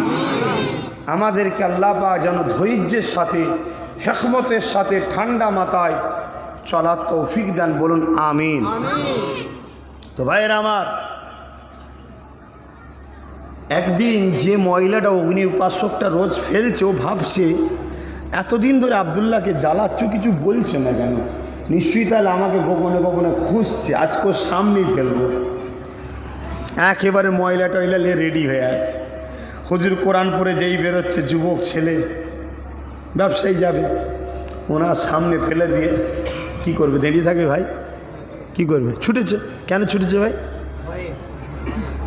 অন্যায়। শোনো, আজ আমি তোমাদের পাড়ায় যদি কাউকে মারি, তোমাদের পাড়ায় যদি কাউকে মারি, যে যাকে মেরেছি ও নিশ্চিন্তায় ঘুমবে, নিশ্চিন্তায় ঘুরবে, কিন্তু আমি নিশ্চিন্তায় ঘুমোতেও পারবো না, ঘুরতেও পারবো না। তাহলে মারলে বেশি আরাম না মার খেলে আরাম আছে? নিশ্চিন্তা কোনটায়? মার খেয়ে নিশ্চিন্তা, মারলে নিশ্চিন্তা নেই। আজ যারা গায়ের জোর দেখিয়ে হঠাৎ করে এসে কাউকে হামলা করে দিল, মার খেয়ে গেল, কিন্তু তারা নিশ্চিন্তায় কোনো দিন থাকতে পারবে না। এই ধরলো মনে হয়, এই মারলো মনে হয়, এই দেখলো মনে হয়, এই তাড়া করলো মনে হয়। এই টেনশানে মার খাওয়ার থেকেও কষ্ট। আমি তো একদিন খেয়েছি, কাল ভুলে গেছি, কিন্তু তুই যতদিন বাঁচবি দোদ গিয়ে জীবন তোর যাবে। এ কথা বুঝছেন? তো এ কেন মারাটা হলো অন্যায়, তো এ প্রতিদিন ফেলে, এটা অন্যায় করেছে, তাই ফেলে দিয়েই ভয়ে ছুটেছে। ছুটে ঘরে দরজা লাগিয়ে ছিদ্র দিয়ে দেখছে কি করছে আব্দুল্লাহ। উনি প্রতিদিন যা করে, মুচকি হাসলেন এর দৌড় দেখে, ময়লাগুলো নিয়ে ফেলে দিল, দিয়ে চলে যাচ্ছে ঘরে দরজা দিয়ে। তো অগ্নি উপাসক বেরিয়ে আব্দুল্লাহর হাত ধরেছে, যুবক ছেলের হাত ধরেছে, ধরে বলছে, তোকে কে জ্বালায় আজকে তো পেলি, তুই কিছু বললি না কেন আমাকে? আহা, কোন নবীর উম্মত আমরা কি করছি আজকে? আরে আমাদের হালটা যদি আমার নবী দেখতো, আমার নবীর বুকটা ফেটে যেত দুঃখতে, যে হারা তোদের জন্য আমি গাছের পাতা খেয়ে 1 মাস জঙ্গলে ছিলাম, এই দিনটা পাওয়ার জন্যে তোরা এত লোভী হয়ে গেলি, স্বার্থপর হয়ে গেলি। তোর একটা ভাই না খেয়ে দেবে মারা যাচ্ছে, একজন কেউ বিপদে পড়েছে, তুই উদ্ধার করার ছেলে তাকে ফটো তোলাতে ব্যস্ত। এখন এই সমাজে হচ্ছে না? কত নিচেই নেমেছি আমরা তো মানুষ জাতির কলঙ্ক হয়ে গেছি। আমাদের থেকে বললে খারাপ লাগবে কি জানি না, পশু পক্ষীদের মধ্যে মিল আছে, আমাদের মধ্যে মিল নাই। একটা অবলা পশুর কিছু হলে অবলা পশুগুলো কাঁদে, মিল হয়। আর আজকে মানুষকে হত্যা করছি, মানুষকে লুটছি, মানুষকে মিথ্যা কেস দিচ্ছি, মানুষকে ফাঁসাবার ষড়যন্ত্র করছি। কতটা নিচুই নামলে এটা হয়।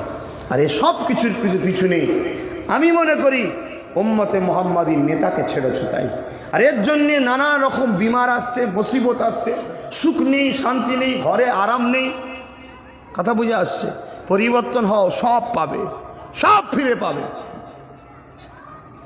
তো ভাইয়েরা আমার, হযরতে আব্দুল্লাহ হুজুরকে যখন জিজ্ঞেস করলো যে আমি তো আসামি বুঝতে পেরেছিস, কিছু বলছিস না, চলে যাচ্ছিস, হযরতে আব্দুল্লাহ হুজুর বলেছিলেন আপনি আমার পাড়া প্রতিবেশী হন। তাতে কি হয়েছে না, আমার নেতা বলেছে যে প্রতিবেশীকে ভালোবাসে না স্রষ্টার দয়া সে পাবে না, প্রতিবেশীকে যে কষ্ট দেয় স্রষ্টা তার উপরে নারাজ হয়। আমি কিছু বলবো যদি আপনি কষ্ট পান, আমার সৃষ্টিকর্তা আমার উপরে নারাজ হবে, তার খুশির জন্য আমি আপনাকে কিছু বলিনি। বলুন সুবহান। তখন ও বলছে তাই ইসলাম এটাই শিখায়? হ্যাঁ, আমি শুনেছি ইসলাম মানে বোম মারে। আজকে যেমন সব লোক শুনছে না, এগুলো মিডিয়ার কাজ, মিডিয়া দেখাচ্ছে ইসলাম মানে এই। আরে ইসলাম মানে কি শোনো, আমি আব্বাস সিদ্দিক ঘর থেকে 130 কিলোমিটার দূরে গাঁটের পয়সা খরচ করে গাড়ি নিয়ে এত লাখ লাখ টাকা খরচ করে সেই হিঙ্গলগঞ্জে বন্যায় ডুবে গেছে হিন্দু দলিত আদিবাসী ভাইদের মুখে খাবার দিতে গেছি। এটা ইসলামের কাজ, এটা আমার কাজ, এটা যে আমি মানুষ, আমার দায়িত্ব এটা। এর জন্য আমাকে প্রভু সৃষ্টি করেছে যে তুমি গরিবকে খাওয়াও, আপনাদের ঘরেও সৃষ্টি করেছে ওই জন্যেই। তাহলে একটা ধনী গরিবকে দেখবে, গরিব ধনীকে ভালোবাসবে, এই তো দুনিয়ার সিস্টেম। আর আজকে কি হচ্ছে? হ্যাঁ, ধনী গরিবের গলায় পা তুলে দিচ্ছে, এই তো সমাজে হচ্ছে। আসেন আমার নেতার কথা বলছিলাম, নামাজ হবে তো আবার, আমি বেখিয়ালে গেছি, আমি জানি 6টা 7টা থেকে হবে, কালকে 7টায় আছে, আমি মনে করছি আজকে হবে। এ যুবকেরা, আল্লাহ নবী দিন দুনিয়া বাসাবিবুল্লাহ দুনিয়া জমিনে এসেছিলেন 570 খ্রিস্টাব্দে বাড়ির রবিউল আউয়ালে সোমবার শবে সাদেকের সময়তে। আমার নবী 63 বছরের জিন্দেগিটা দেখো। আল্লাহ নবী ছোটবেলা থেকে এত সুন্দর আখলাক চরিত্র ছিল। মক্কা তৎকালীন সময়তে লাতুসাহ বলে এমন করে যারা মূর্তি পূজা করত, যারা এমন করে সূর্য পূজা করত, বিভিন্ন উপাসনা করত, তারাও পর্যন্ত আমার নবীকে আলামিন চির সত্যবাদী বলেছিল। আখলাক ব্যবহারে তারা বলেছিল যে তুমি সত্যি খুব ভালো। আল্লাহ নবী 40 বছর যখন বয়স হলো, নবী আমার সেদিন থেকে নবুয়াতের দাওয়াত দিল। নবী আমার সেদিন থেকে বলতে লাগলেন লা ইলাহা ইল্লাল্লাহ, নেই কোনো ইলাহা, নেই কোনো মাবুদ, নেই কোনো খালেক, নেই কোনো স্রষ্টা, আছে যিনি একজন, তিনি হলেন আল্লাহ। এ দুনিয়ার মানুষেরা, আমাদেরকে আমাকে তিনি পাঠিয়েছেন তোমাদেরকে শিক্ষা দেবার জন্যে। আনা মুহাম্মদ রাসূলুল্লাহ, আমি মুহাম্মদ হলাম তিনার প্রেরিত রসুল। আমি তোমাদেরকে রাস্তা দেখাতে এসেছি। তোমরা যে মাকে হত্যা করছো, প্রভু এটাকে অপছন্দ করে। প্রভু জানিয়েছে মান রাদি আনহু ফালিদাহু, মান রাদি আনহু ফালিদাহু ফালান আনহু রাদিন। আরবি কথা যার বাংলা মানে হলো যে ছেলের ওপরে বাপ মা রাজি, স্বয়ং প্রভু আল্লাহ তার উপরে রাজি। এভাবে নবী বুঝাতে লাগলেন। নবীরা আসেই কাজ মানুষকে ভালো করতে। অতএব আমাকে পাঠিয়েছে প্রভু, তোমরা মা বাপকে নারাজ করছো কেন? মা বাপকে কষ্ট দিচ্ছ কেন? মা বাপের সেবা করো না কেন? মা বাপকে পিয়ার করো না কেন? মা বাপকে কেন মারো, কেন হত্যা করো? মা বাপ তো নিয়ামতের জিনিস। মা বাপের ওপরে যারা, মা বাপ যে ছেলের ওপরে রাজি, প্রভু তার উপরে রাজি। এভাবে নবী বলছে। তারপরে নবী বলছে লা ইয়ারহামুল্লাহু মান লা ইয়ারহামুন নাস। তোমরা মানুষের ছোট বড় করছো কেন? যেমন আমার দেশে আদিবাসী দলিত যারা আছে, আদিবাসী বিশেষ করে, এ ভারত তো আদিবাসীদের দেশ। ভারত কাদের দেশ বলুন? আদিবাসী। কিছু মনে করবেন না, আপনাদের 4-5 পিঁড়ি পিছনে গেলে সব আদিবাসী ছিল। খারাপ নেবেন না তো। শোনেন কি করে কি হয়েছে, ইতিহাস জানতে হবে। এ ভারতে আর্য জাতি ছিল। আর্য সম্প্রদায়ের লোকেরা আদিবাসীর মেয়েদের ঘরে রেপ করত, আদিবাসী মেয়েদের পুড়িয়ে দিত, এমন করে আদিবাসীদের ঘরে নিজেদের গোলাম বানিয়ে দিত। এত অত্যাচার করেছে, মা বেটিদের ইজ্জত বাঁচাবার জন্যে তারা বাধ্য হয়ে কখনো জঙ্গলে চলে গেছে, কখনো পাহাড়ে চলে গেছে। পাহাড়ে যে হত্যা করেছে, জুলুম করেছে, তারা তখন কি বলে, যেখানে নদী এলাকা, ডিবিসি এলাকা, সেখানে চলে গেছে। তাই তো বলা হয় জল জঙ্গল বলা হয়। কিন্তু অ্যাকচুয়ালি এ সমতল ভূমিটাই হলো আদিবাসীদের। চাষ আবাদ সব আদিবাসীরা করেছিল। কিন্তু এই আর্য জাতিরা যারা আজও ভারতের মাথা হয়ে বসে আছে, এরা এত জ্বালান জ্বালিয়েছিল যে যান বাঁচাবার জন্যে মেয়েদের ইতিহাস বলছি ভাই, আমার বাপের কথা নয়, এটা ইতিহাস। ইতিহাস কখনো মিথ্যা হয়নি। পড়াশোনা না থাকলে ধ্বংস হতে হবে। এজন্যে হিন্দু ভাই, দলিত ভাই, আদিবাসী ভাই, মুসলিম ভাই সবাইকে ইতিহাস পড়তে হবে। কোথা থেকে কি হলো জানতে হবে। আর না হয় ওই সারা জীবন ভাইয়ে ভাইয়ে মারপিট হবে, আর অন্যজন এসে গিলে খাবে। এখন উচিত মুসলিম, দলিত, আদিবাসী, মতুয়া সব মিলে যাওয়া দরকার। মিলে গিয়ে 10%-কে সরিয়ে দিয়ে আমাদের ক্ষমতা দখল করা দরকার। ভারত যখন আদিবাসীদের, তাহলে প্রধানমন্ত্রী হবে আদিবাসী, মুখ্যমন্ত্রী হবে আদিবাসী, স্বরাষ্ট্রমন্ত্রী হবে একজন দলিত সম্প্রদায়, অর্থমন্ত্রী হবে মুসলমান। এইভাবে ভাগযোগ করে নিতে হবে। কথা বুঝছেন না? এতক্ষণ সব ঠিক ছিল, আবার রাজনীতি চলে গেলেন কেন? আরে রাজনীতি করা নেকির কাজ, সবের কাজ। রাজনীতি করা ইসলামের সুন্নাত, আমার নবী করেছে। যদি বলেন এই যে আমফানেটা, এটা রাজনীতি নয়, এটা তো দুর্নীতি। আমরা নেই বলেই তো চোরগুলো খাচ্ছে। আমরা যদি থাকতাম, হাত দিবি তো মারতাম, গুনাহ হবে না, পরের জিনিস চুরি করে ফতোয়া দিতাম। ওই জন্য আমরা ঢুকতে চাইছি বলেই তোরা আমাদের পিছনে। হুজুর ঢুকতে দিবিনি। হুজুর ঢুকতে দিলে তাহলে 100 দিনের টাকা ঝাড়বো কী করে? হুজুর ঢুকে গেলে ইন্দিরা আবাসনের ঘরের টাকা ঝাড়বো কী করে? হুজুর ঢুকে গেলে 6 ইঞ্চি ঢালাইয়ের 2 ইঞ্চি মেরে 4 ইঞ্চির পয়সা ঝাড়বো কী করে? হুজুর ঢুকে গেলে সিমেন্ট দিবার কথা 120টা বিল পাস হয়েছে, সেখানে 60টাই কাজ মিটিয়ে দিল, 60টা বিক্রি করে ঝেড়ে দিল। হুজুর ঢুকে গেলে তো ঝাড়তে দেবে রে, হুজুর ঢুকতে দিবিনি। লড়াইটা তো এই জায়গায়। কথা বুঝছেন না? বোঝেন তো যাক, তুই ঢুকতে দিবিনি তো কি হয়েছে? আমি জোর করে ঢুকে তোকে দরকার বার করে দেবো। কি অসুবিধা আছে নাকি? আমি ঢুকবো, তোমরা ঠেলবে তো পিছন থেকে। হ্যাঁ, দরজা ফরজা ভেঙে ঢুকে পড়বো ইনশাল্লাহ। যাই হোক, আমি যেটা বুঝাতে চাইছি, এইভাবে আদিবাসী ভাই বোনগুলো বিপদে পড়ে গেল। কি অত্যাচার, কি জুলুম হয়েছে তাদের উপরে, বলার মতো নয়। সেসব ইতিহাস বলতে গেলে আবার একদিন সময় হয়ে যাবে, আরও তব সময় লাগবে। কথা বুঝে আসছে? আজকে তারা দেখুন এখনও পিছিয়ে আছে। কেন? তারা নিজেদের জীবনী জানে না, নিজেদের ইতিহাস জানে না, নিজেদের কালচার জানে না, তারা বোঝে না। আর দেখবেন এই জন্যে যেখানেই মুসলমানের বাস, সেখানে দেখবেন আদিবাসীর বাস থাকে পাশাপাশি, সব জায়গায় দেখবেন, বেশিরভাগ জায়গাতে। আর মুসলমানের ওপরে বর্তমান সরকারদের টার্গেট রাগ কেন জানেন? মুসলমানরা আদিবাসী, দলিত বা গরিবের কিছু হলে মুসলমানরা আগে যে তাদের পাশে দাঁড়ায়, এটা হলো রাগ ওদের। যে আমরা চাইছি এমন একটা সমাজ, যে সমাজে আদিবাসী দলিত নিচু বর্ণের লোকেরা আমাদের হবে রাখেল বা রাখাল, দাসদাসী, আমরা হব খোদা। শুনছেন না? এ দেশে একটা রাজা হবে, বুঝতে পারছেন তো? সেই রাজার আদিবাসী দলিত এরা সব হবে রাজার চাকর, ওদের ইচ্ছা।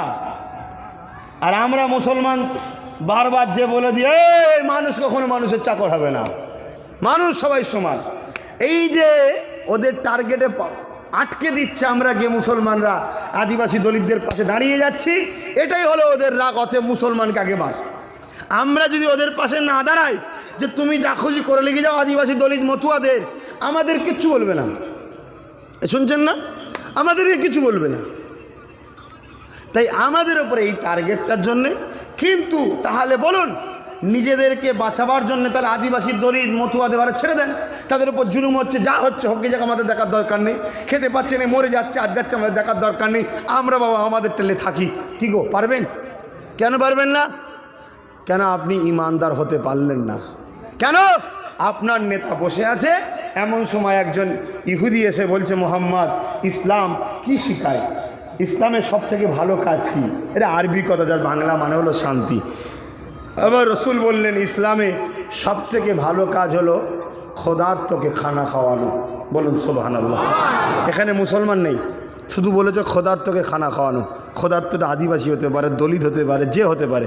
3 দিন ইশারে সাহাবে এই নলেজ সিটির মাঠে হাজার হাজার বস্তা চাল রান্না হলো, ঠিক না বেটি?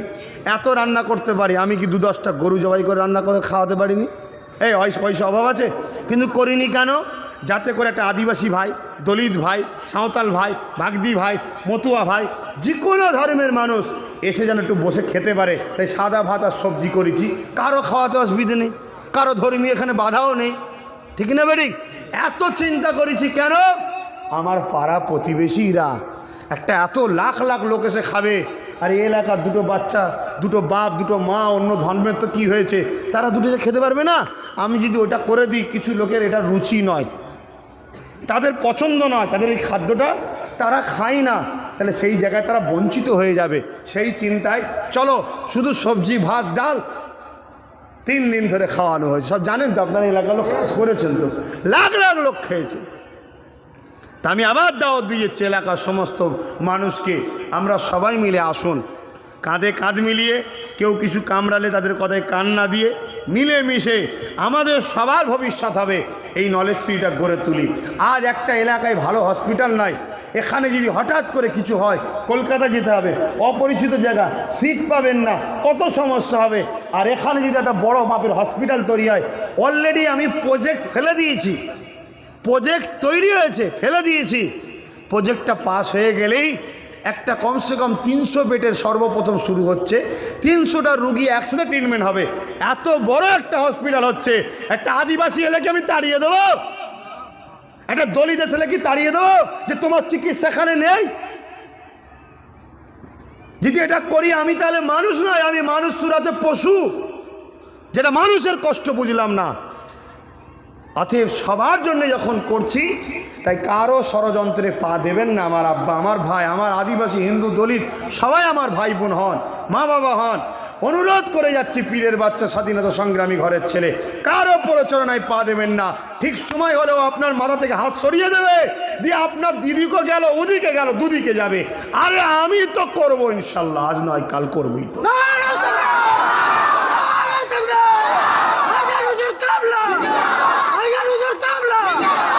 জমি আমার, জায়গা আমার, নিউট্রিশন আমার, সব আমার, আমি তো করবই। কথা বুঝে আসছে না? কিন্তু আপনার কথাটা আপনি ভাববেন একবার, আমি তো সবার জন্যে করব, তাহলে আপনি কেন আসবেন না? আসুন আমরা সবাই মিলে করি। এটা আমি দাওয়াত দিয়ে গেলাম প্রত্যেককে। তো যাই হোক, আসুন একটু সালাত সালাম। হে নবী সালাম।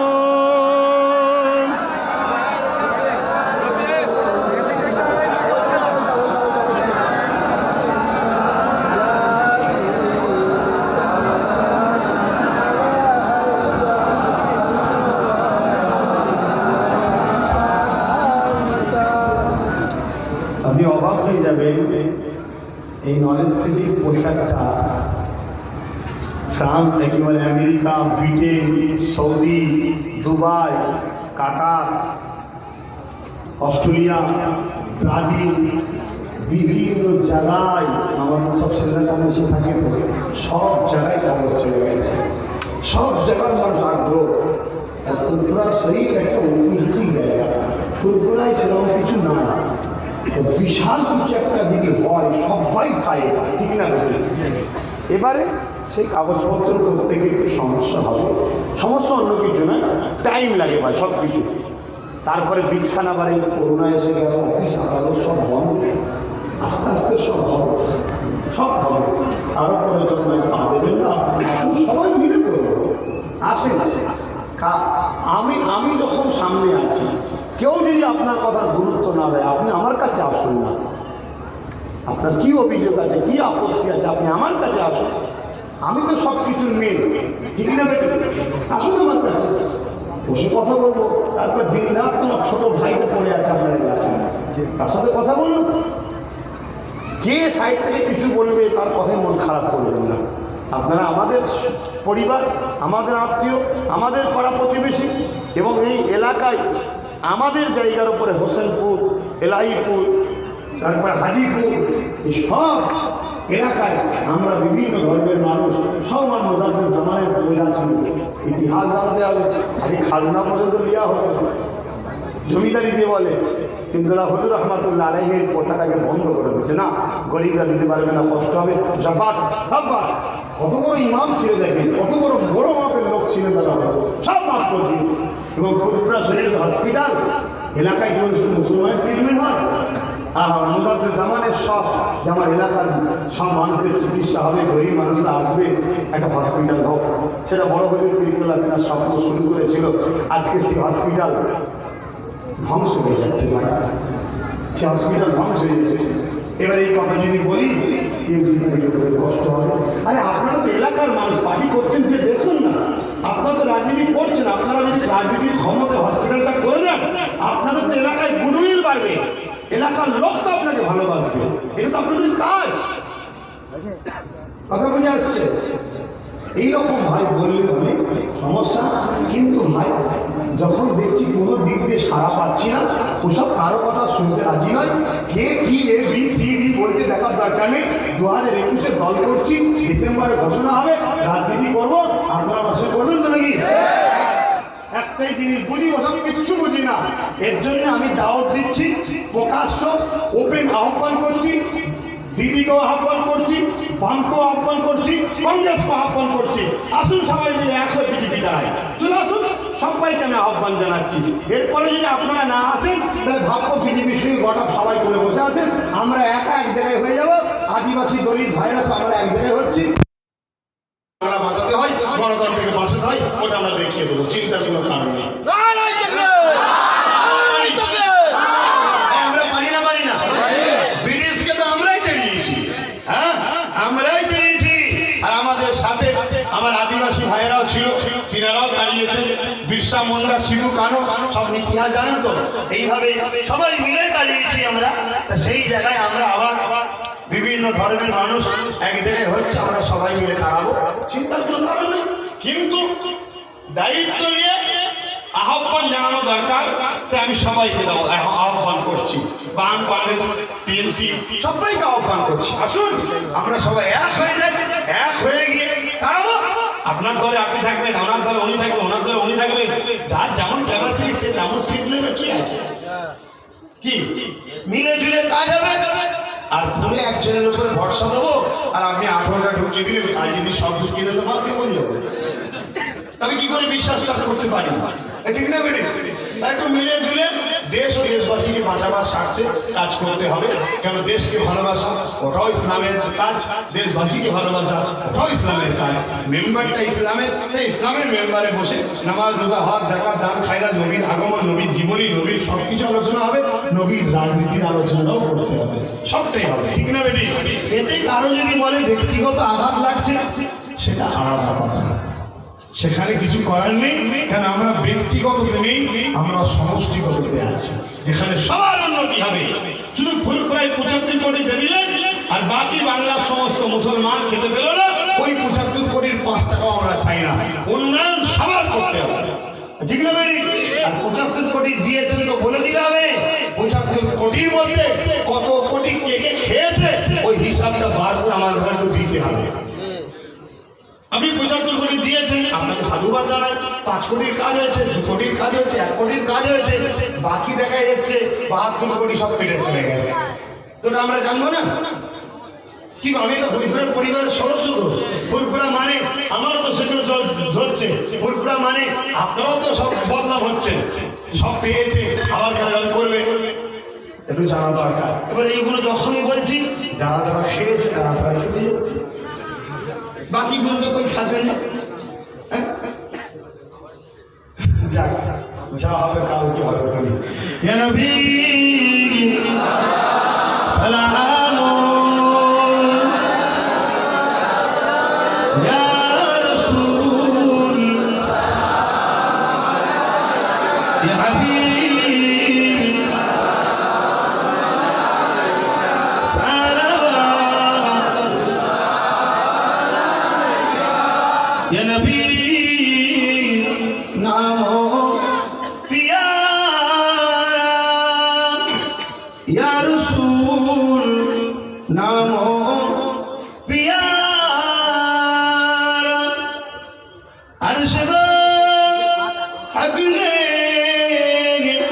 पुकारा, सजे पैगम बरहा हमारा।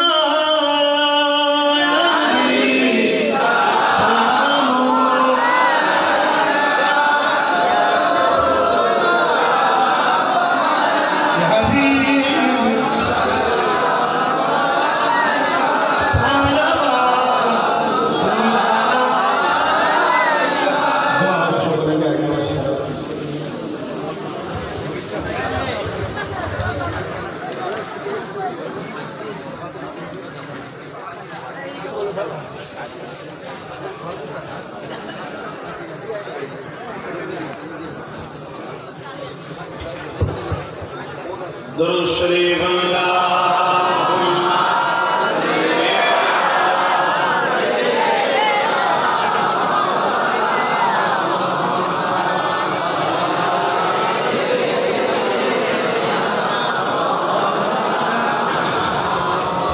किताब पढ़बें, देशवासी देशेर इतिहास को जानबें। आज বিশ্বনবী হজরত আর আমার রসুলকে আমরা সচরাচর বাংলায় বলে বলে এমন অভ্যাস হয়ে গেছে বিশ্বনবী। আমার নবী কিন্তু বিশ্বনবী নয়, আমার নবী হলেন দো জাহানের কায়নাতের নবী। জোরে বলুন সুবহান। বিশ্ব মানে ছোট তো হয়ে গেল, কিন্তু এটা হ্যাবিট হয়ে গেছে। আমার নবী হলেন তামাম কায়নাতের নবী। কি নিয়ামত করেছে। আর আমার রসুল সমস্ত মখলুকাতের জন্য নবী ছিলেন, সবার সমস্যা সমাধান করেছে।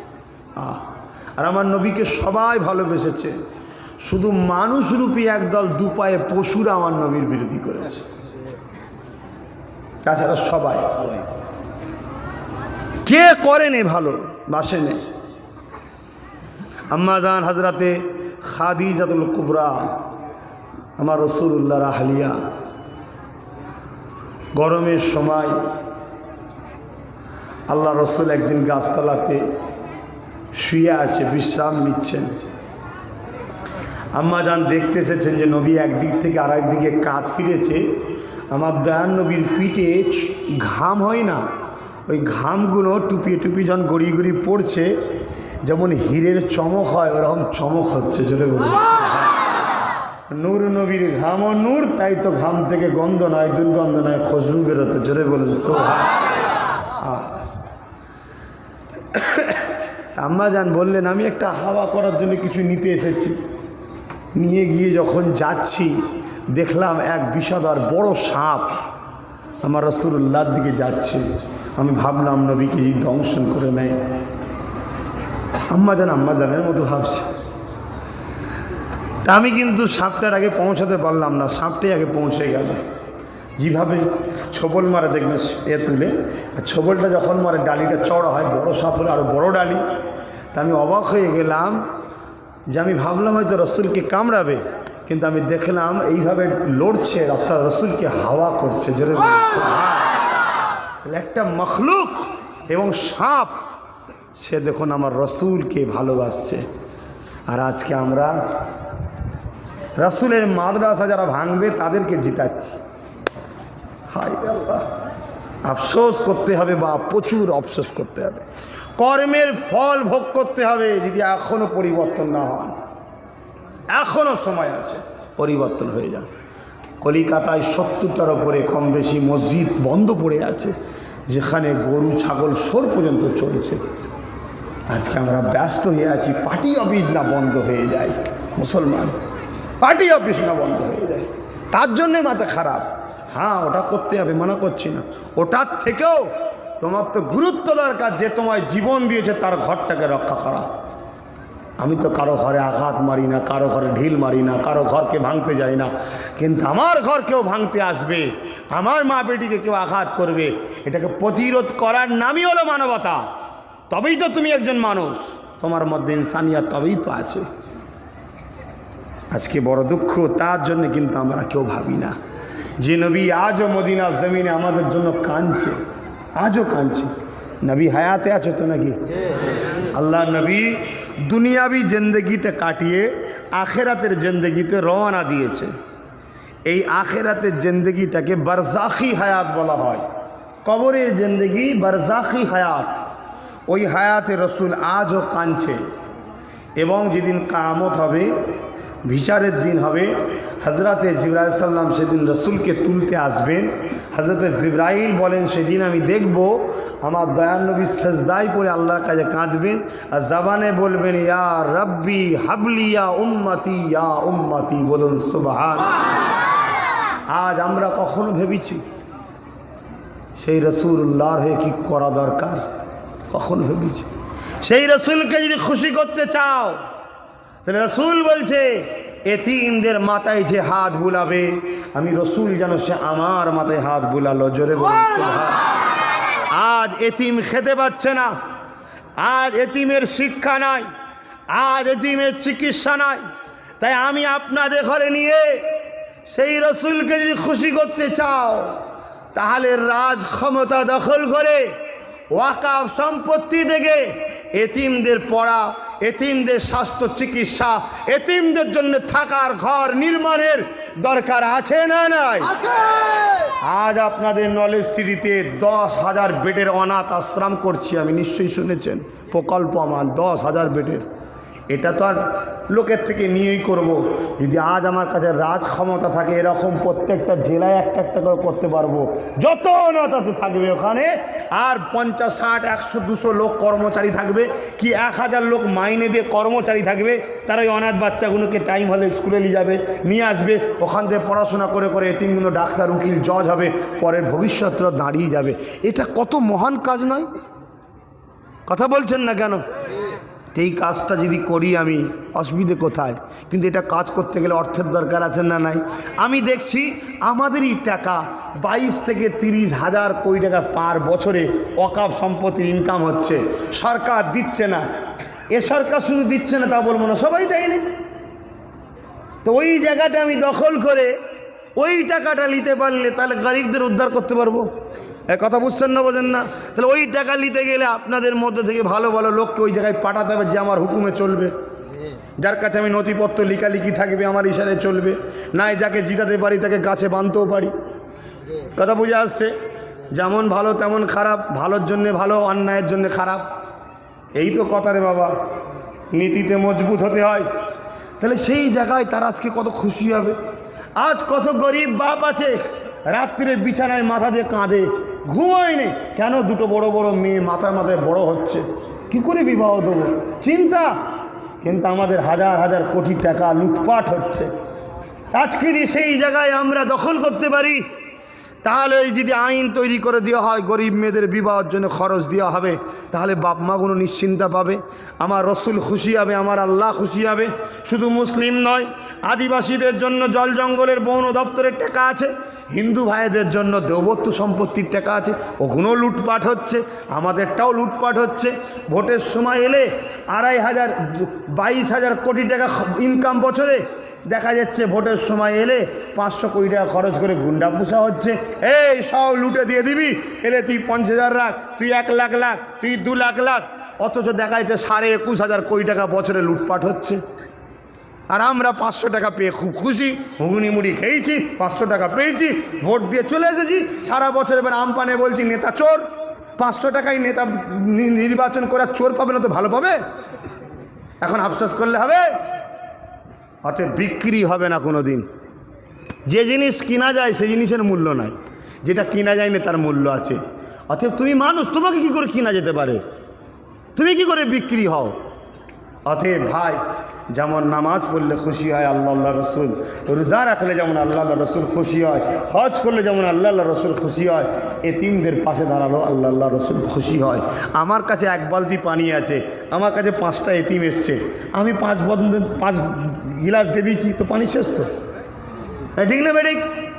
কিন্তু আজ যদি আমার কাছে ওই সাগরটা দখল করতে পারি, কথা বুঝছেন না? তাহলে লক্ষ লক্ষ এতিম আসলো, পানি কখনো শুকাবে না।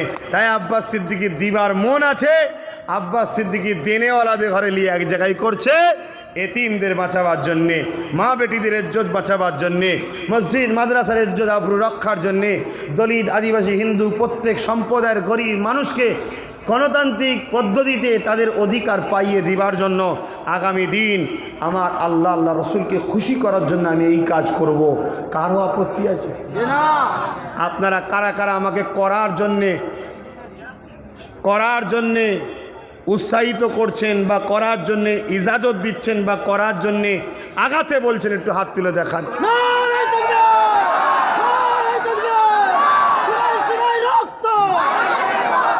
আপনারা আমাকে আগাতে বলছেন তো, গাছে তুলে মই কেড়ে নেবেন না তো? এটা জাঙ্গিপাড়া, ঠিক তো নাকি? জাঙ্গিপাড়ায় প্রার্থী দেবো আমি, তাহলে আপনারা যখন আগাতে বলছেন আমার প্রার্থীকে ভোট দিতে হবে। শুনছেন না শোনেন নি? ব্যাস, তবেই তো আগানো একসাথে। আপনি বললেন নেমে পড়েন হুজুর, আমি নেমে পড়েছি, সাগরের বীজখানে চলে গেছি। ওরে বাবা রে, অনেক পানি, ঢেউ জোরে জোরে এসছে রে, একটা কিছু দেনা রে, একটা টিউ দিয়ে আমি একটু উঠি। আপনি বলছেন আর নেই, তাহলে এটা কি বলা হলো? ধোকা তো নাকি? ধোকা দেওয়া ইসলামে জায়েজ, ধোকাবাজ জান্নাতে যায় না জাহান্নামে যায়।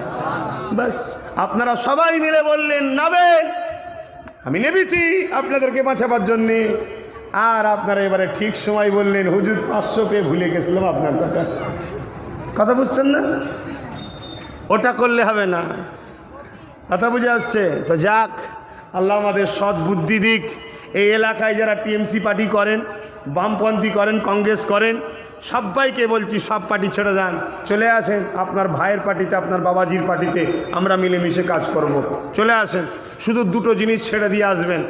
অন্য পার্টিতে যদি থেকে দুর্নীতি করে থাকেন ওটা ছেড়ে দেবেন, অন্য পার্টিতে দাঁড়িয়ে থেকে যদি হারাম খেয়ে থাকেন ওটাও ছেড়ে দেবেন। এই দুর্নীতি হারামটা ছেড়ে দিয়ে মানবপ্রেমিক হয়ে চলে আসেন। আপনি যে কোনো ধর্মেরই হতে পারেন, যে কোনো কাস্টের হতে পারেন, যে কোনো দলের হতে পারেন, সবাইকে আমন্ত্রণ দিচ্ছি, ফিরে আসেন, আমরা নতুন একটা ইতিহাস তৈরি করি ইনশাআল্লাহ। যদি আসেন আপনার জন্য কামিয়াব, যদি না আসতে চান আপনি আপনার জায়গায় থাকুন। দুর্নীতি করবেন না, জুলুম করবেন না আমার ছেলেদের ওপরে, মুচকি হাসি রাখবেন, ইশারায় ভালোবাসা রাখবেন। প্রকাশ্য না আসতে পারলে আমরা ক্ষমতায় আসলে আপনাকেও ভালোবাসা দিয়ে অন্তরে রাখবো।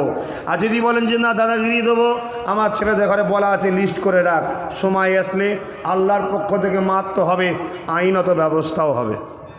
কথা বুঝে আসছে? ভয় খাবার কিছু নেই, ইনশাল্লাহ সব সমাধান হবে। আরে যুগে যুগে যুগে যুগে ফেরাউন চেয়েছিল সত্যকে মিটাবার, ফেরাউন মিটে গেছে, মুসা কালিমুল্লাহ মেটেনে। যুগে যুগে চেয়েছিল, নমরুদ চেয়েছিল সত্যকে মিটাবার জন্যে, নমরুদ মিটে গেছে।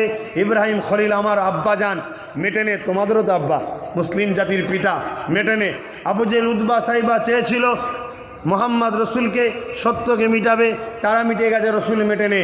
হজরতে কি বলে মুসাইলামাতুল কাজ্জাব চেয়েছিল খাতমে নবুয়াতকে মিটাতে, সে মিটে গেছে, সিদ্দিক আকবর মেটেনে। এজিদ চেয়েছিল হোসাইনকে মিটিয়ে দেবো, এজিদ মিটে গেছে। হোসাইন আজও বাংলা নয়, পৃথিবীর কোটি কোটি মানুষের অন্তরে প্রেম নিয়ে বসে আছে। জোরে বলুন সুবহানাল্লাহ। অতএব সহজ নয় বাবা। ইতিহাসে কোনো একদিন দেখাতে পারবেন যে জালিমরা কখনো মাথা তুলে দাঁড়াতে পেরেছে দীর্ঘদিন?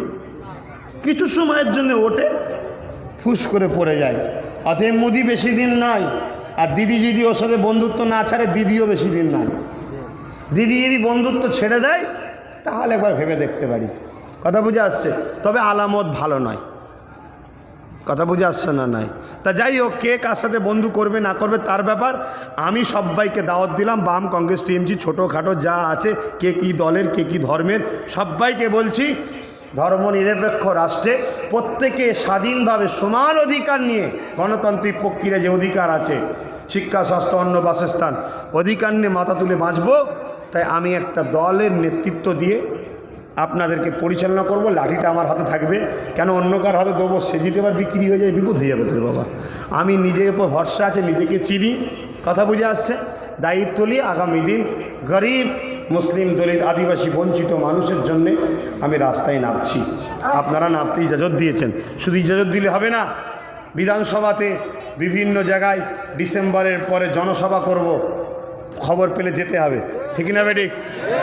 আর ইনশাল্লাহ এবারে ব্রিকেট হবে, ব্রিকেট ইনশাল্লাহ। যদি সবাই করে আমিও করব। কথা বুঝে আসছে না? আর যদি বিভিন্ন বিমারের জন্য সবাই না করতে পারে, কারো যদি পারমিশন না হয় তাহলে আমাকেও দেবে না, আমারও কোনো আপত্তি নেই। আর যদি কেউ পারমিশন পায় আমায় দিতে হবে, কেন তারও যতটা ভারত আমারও ততটা ভারত। কথা বুঝে আসছে? এই পিছিয়ে পিছিয়েই আমরা ঘরে ঢুকে গেছি। হ্যাঁ, আর ঘরে ঢুকে এবার গুনতে যাবে, দেয়ালে পিঠ ঠেকে গেছে, এবার সামনে আগাতে হবে। অতএব ব্রিকেটে সবাইকে যেতে হবে। কেন? ইতিহাস হবে ব্রিকেটও, বলুন ইনশাল্লাহ। এত লোক ব্রিকেটে কখনো হয়নি, সেটা ইনশাল্লাহ হবে এবারে। কি যাবেন তো নাকি? না গাছে তুলে দিয়ে মই কাটবেন? তা ব্রিকেটে যেতে গেলে তো খরচ আছে, গাড়ি ভাড়া, খাওয়া দাওয়া, এটা সেটা। হ্যাঁ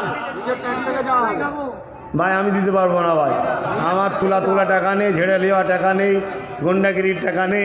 কোম্পানিকে ফোন করবে, এত টাকা দিয়ে না হয় তোর কারখানার দোকান তালামের দেবো, ওটাও আমার নেই ভাই।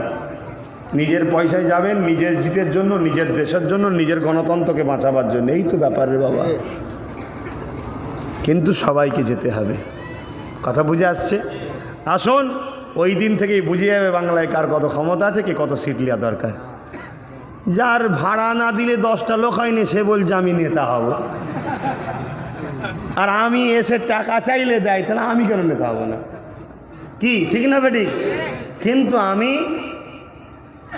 আপনাদের খাদেম, আপনাদের ভাই, আপনাদের সাথী হয়েই থাকতে চাই। আমি নেতা মন্ত্রী হতে চাই না ভাই।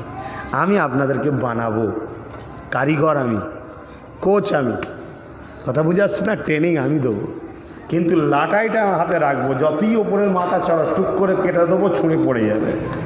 জিতে যাবার পরে গরিব চিনতে পারবে না, ও নেতা রাখা যাবে না, ঠিক না বেটি? তো কথাই কথা বেড়ে যাচ্ছে, নামাজের সময় আছে। আসেন, আমার পরে আর কেউ আছে নাকি? হয়ে গেছে না? ঠিক আছে,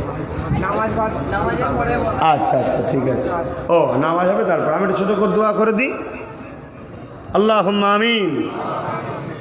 আল্লাহ আমার আব্বাগুলোকে নিয়ে, আমার আম্মাগুলোকে নিয়ে, এখানে অনেক হাজি সাহেব আছে, নামাজি আছে, মোত্তাকি আছে, হাফেজে কোরআন আছে। আল্লাহ, এবং এই জলসার তাবারুক আছে, তো তাবারুকও করেছে, এবং এই প্যান্ডেল থেকে, মাইক থেকে যে যা কিছু খরচ করেছে, এবং অনেক